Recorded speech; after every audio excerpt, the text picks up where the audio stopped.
როცა ჩვენ ზეიმობთ ქრისტეს შობას, ჩვენ დიდი პასუხისმგებლობით ვიტვირთებით, ჩვენ ქრისტეში ღმერთი უნდა ვიცნოთ და ეს რომ ნამდვილად ასე იყოს, მაშინ მე უნდა ის დავინახო მის სიმდაბლეში, მის სიმშვიდეში, მის მორჩილებაში, მის აბსოლუტურ გულმოწყალებაში, ჩემ და მიუპირობო სიყვარულში, მიმტევებლობაში. აი ამაში უნდა დავინახო. და მან ამ აღმძრას მე რომ მეც ასე და ამგვარი ვიყო. და ეს არის ჩვენი გადარჩენის გზაც და ეს არის ჩვენი ქვეყნის, ჩვენი სამშობლოს გადარჩენის გზაც. მე არ ვიცი როგორ შეიძლება დაუსყლდეთ იმ სოფლიო საგიჟეთს, რომელშიც ვიმყოფებით, ჩვენი ქვეყანა იმყოფება მათ შორის, რომელიც ასეძლიერად შემოდის, იმიტომ რომ რეალურად საზღვრები აღარ არსებობს სამყაროში. მე არ ვიცი როგორ დაუსყლდებით ამ სოფლიო საგიჟეთს, რომელიც დღეს სოფლიო თითქოს აი ამ ტექნოლოგიურ ეპოქაში გლობალური პოლიტიკა გახდა ირაციონალური.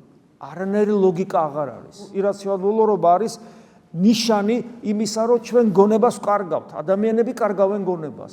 ლოგიკურ აზროვნების უნარსაც კი კარგავენ, რითაც ასე თავი მოაქვს.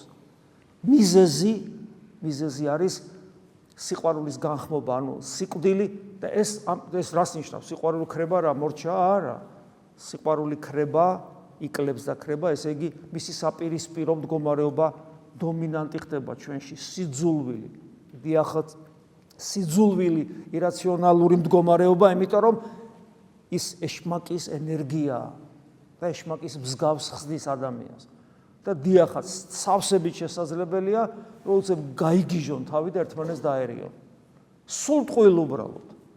მიზეზს ჩვენ ვერ ვიპოვით. და აი ამ ქაოსში ჩვენი საცოდავი, დაუცველი, ფიზიკური ძალის აბსოლუტურად არ მქონე ქვეყანას რა შესაძლებლობები აქვს თუ არა ცოცხალი ღმერთის რწმენისა, რომელსაც მხოლოდ მას შეუძლია ჩვენი შვილები და ჩვენი მომავალი თაობა, სანამ ეს სამყარო იარსებებს, გადაარჩინოს.